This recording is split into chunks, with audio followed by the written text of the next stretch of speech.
Сайн уу, шинэ бичлэгтэй тавтай морил. За энэ бичлэг болохоор ер нь бол миний сүүлийн үед авсан тэрвтээс одоо хууч хувцсны дэлгүүрээс авсан хувцснуудаа би танилцуулах гээд тэгээ сууж байна. За би сүүлд болохоор яг 11 сарын сүүлээр худалдаа авалт хийсэн. За тэгээд тэр худалдаа авалтаараа нэг хэд 3 юм авч яг тэгээд тэднэрийг та нарт ярих гэж бодоод тэгээд өөрөө өмсөж үзүүлэхгүйгээр шууд энд би зургнууд гаргачихъя заяа. Ингээд энэ сторинийх ч юм уу ингээд яг тухайн үед авч исэн энэ хувцсыг өмсөжсэн зургнуудыг би тавьчихъя. Тийм болохоор та нар зурагнаас хараарай. За эхлээд малгай гэж байна. За малгай яг энд болохоор би ингээд хувцсан дуулна авчраа тавьсан байгаа. За малгай. Энэ малгай болохоор зөвөр надад таалагдаад байсан хгүй юу? Би бас ийм юмд өөрөө дуртай болохоор тэгж шууд авсан юм аа. Яг хаана өмсөхөө бол ер нь бол бодоогүй үнэ л хэлээ. Гэтэ зүгээр л авчихсан юм. Тэгээд яах вэ тэгэл нэг ууланд нэг гарах байлгүй те. Яг хөдөө гадаа угаасаа явах нь үнэ юм чинь тэгээд энийг бол өмсчих واخа. Тэг яг хотод бол ажил руугаа явахдаа ч юм уу ойлгомжтой тэгээд өмсөхгүй л дээ. Тэгээд яа би сая нэг хөөхөлтийн киноны дүр шиг харагдлаа шүү дээ. Нэг хөрхийн нийттэй дүр байдаг да. За тэгээд энэ малгай болохоор би 19,000-аар авсан байна. За эдэнд авсан ярьж байгаа зүйлс болохоор нэг бүхэн өргөний яг эсрэг талд байдаг улаан тамаа хаалга гэдэг нэг хууч хувцсны дэлгүүр байдаг байхгүй. Тэгээд тэндээс авсан. Тэгээд тэр тухайн үед би авч байхад ямар ч тийм хямдрал байгаагүй тэгэхээр яг ийм үндсэн үнүүдэрээ байгаа шүү. За энэ болохоор 19,000-аар авсан байх нь. За дараагийнх нь болохоор өмд гэж байна. Би энэ өмдийг авсан байгаа. За энэ өмдтэй зураг ер нь бол нэлийн байхгүй хаа. Ягаад гэвэл би энийг 2 л удаа өмссөн. За юу надад таалагдсан бэ гэвэл надад дотортой байсан хгүй юу? Дотортой ангууд нь ямар даачгүй ингээд тийг хөтрээд исэн болохоор авсан. Тэгээд асуудалтай байсан зүйлс нь болохоор энэ одоо юу манжетик нь ингээд салгаад авсан гэх юм уу? Уул нь доороо ийм залгаатай нэг ийм одоо цанцны юу гэдэг штэ. Энэ шиггийн юуг нь хэсгийг салгаад авсан юм шиг санагдсан штэ. Тийм болохоор энийг би нэг оюулна л гэж бодоод байгаа. Тэгээ яг үндэ энийг нэг ойрд өмсөг байгаа болохоор нэг хэрэглээндээ би бас оруулж амжааг байна. Гэтэ надад бол энэ таалагдж байгаа. Яагаад гэвэл ийм тухтай. Тэгээ би ер нь ийм том сайз юмд дуртай л та хэмжээтэй юмд. За дараагийнх нь болохоор тэр өмдийг би 13-аар авсан юм байна. За дараагийнх нь болохоор энэ оролтойгоо яа энэ оролтыг би авсныхаа өдөр бараг шууд угаагаад тэгээд шууд маргаашнаас нь зүүж эхэлсэн баха. 11 сарын сүүлд авсан гэдэг чинь шууд 12 сарын 1-ээс эхлээд тэгээд өнөөдрийн хүртэл гэдэг чинь 11 өдөр би зүүсэн байх нэг бараг. Энэ үнэхээр хөөрхөн байгаа. Тэгээд яг нөгөө малгайны оронд шууд малгай болоод тэгээд яг зүчж байгаа болохоор амархан байгаа. Тэгээд надад оролтны нэг хэд хэдэн сонголтууд байсан л та. Тэгээд би за миний хувийн өнгө юу лээ? Надад таарах өнгө нь юу лээ гэж бодож байгаад тэгээд энэ өнгийг авсан. Нэг ажил шиг болохоор бас авсан. Ажил гэдэг чинь нэг миний ярьж байгаа адиал болохоор зүгээр л айл гэрт байдаг, ор бүтээдэг адиал ярьж байна. За энийг болохоор би 15,000-аар авсан юм байна. За дараа нь үслэг гэж байна. За энэ үслэгтээ би дөнгөж сая өмсөж үзээ тэгээ зураг дарчлаа. Ягаад гэвэл би энийг өмсөөгүй байгаа учраас. Үслэг. За энийг нэг хийн цэвэрлэгийн дөгөөд тэгэл дараагаас нь өмсөн дөө. Тадаа. Би жахан ихчмэд сонирхолтой хүн л дээ. Гэтэ над нэг 23,000-ын нэг ийм шар байсан юм.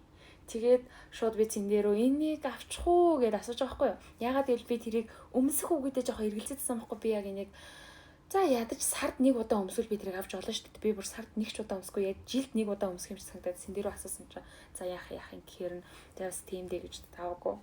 Тэгээд тэр бол яг өмсдөг хүндээ бол хөөрхөн санагдсан 23,000 бодолтой. Тэгээд энэ болохоор өслөг 21,000 гэж байна. Ер нь нэг 20,000-тай тэгээд юу байсан. Өөр загваруудтай. Тэгээд сайзууд нь бас өөр исэн. Эннийг яагаад авсан бэ гэхлээр нэг харууд нь надад таарахгүйсэн болоог үзсэн бол тэн дээр гарсан байгаа. Энэ нь болохоор шууд ингээ арталтай юм даун. Тэгээд шууд урталтай ийм. Тэгээд яг зураг нь хайжууд гарах байгаа. Дараагийнх нь болохоор малгайтай цамц байгаа. Энэ малгайтай цамцыг ямарч исэн би нэлийн хайрлаж авсан.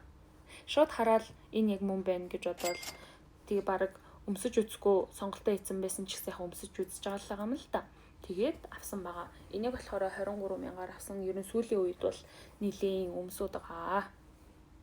За улаан цамц гэж юм. За энэ улаан цамцыг би бас өмсөө. Энэ улаан цамцыг авахтаа болохоор би нэг итгэлгүй л байсан юм л да. Үннийг хэлэхэд яагаад гэвэл яг энэ материалнаас нь болоод ингээ барьсан чинь шууд миний улаан хацар энэ хоёр яа тохироод анш. За тэгэнгүүтээ за яг удаа аваад үзчихье. Яагаад гэвэл энэ 9,000 төгрөгс байхгүй юу. Тэгээд би яг арчилж чадах скетч мэдгүй байсан юм. Тэгэл өмсөд үзсэн чинь айгүй хөрхөн надад зөхиод исэн гол нь. За тэгээд зохисны зогч байгаа гэж бодож байгаа тэр зураг тэр бичлэгүүдээ би ингээ хажуу талд нь гаргаад байхыг хичээе заяа. За тэгээд ямар тааш энийг өмсөж байгаа. Тэгээд эднэр болохоор нийлээд 124,000 төгрөг болсон байх нэ. Тэгээд энэ болохоор сүүлийнх нь. Энэ цагааныг болохоор би бас авсан. Тэгээд энэ болохоор богино ханцуутай. Тэгээд миний бодлоор энийг би нэлийн өмсөх юм шиг санагдсан. Тэгэхээр дотор нь ингээд энэ миний нэлийн хуучны хар цамц л да. Энэ нэлийн хуучны хар цамц.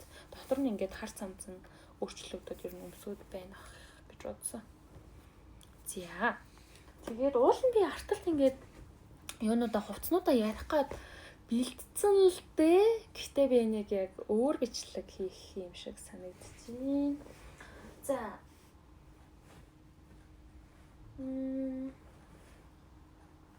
За тэгээ зүгээр л би өөр бичлэгээр ярив. За сүүлийн үед авсан хувцсны сонин сайхан кимэл ийм байна. Тэгээд би ер нь хуучин хувцсны дэлгүүрээс худалдаа авалтыг нэг 60% идэх юм уу? Одоо яг нийт хувцсны худалдаа авалтыг 100% гэж бодох юм бол би 60% нь хуучин хувцсны дэлгүүр ордог, 40% нь би өөр дэлгүүрүүдээр ордог. Тэг миний гутал ч юм уу, гадар хувцс ч юм уу, бас хуучин хувцсны дэлгүүрээс авсан зүйлс байгаа. Надад таалагддаг зүйлс байгаа, таалагддаг зүйлсэд ч гэсэн байгаа. Одоо би эднэрт одоо сэтгэл ханамжтай байгаа ч гэсэн явандаа одоо энэ л гэх юм бол ингээд жах юм бөөгнөрөд ирж байгаа юм шиг санагдаад исэн гэх юм уу? Тийм байгаа. Тэгээ хуучин хувцсны дэлгүүрээс хувцас авахдаа ер нь бол хэр идэлгээтэй байна.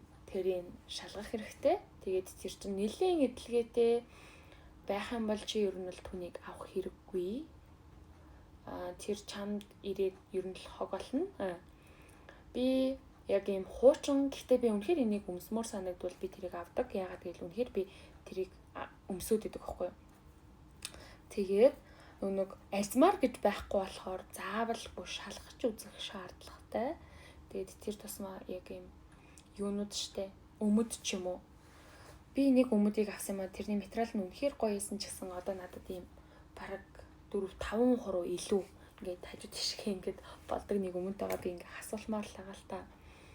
Тех жишээний тэгэхээр ингээд авахтаа материалын ер нь нэлээд сайн нэгтэлж хараарай гэж хэлмээр байна.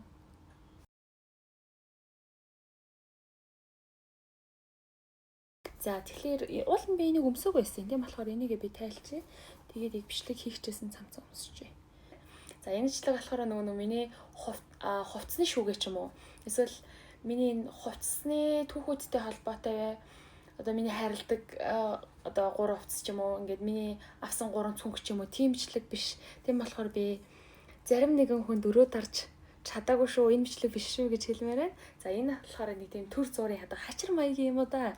Тэгээд мартчих гээд байгаа байхгүй юу? Нэг гэлс ярихгүй бол би одоо дараа нь дахиж бас юм авах гад байгаа юм бэлээ үү, тий? Гэтэ яг авъя гэж төлөвлөг байгаа ч гэсэн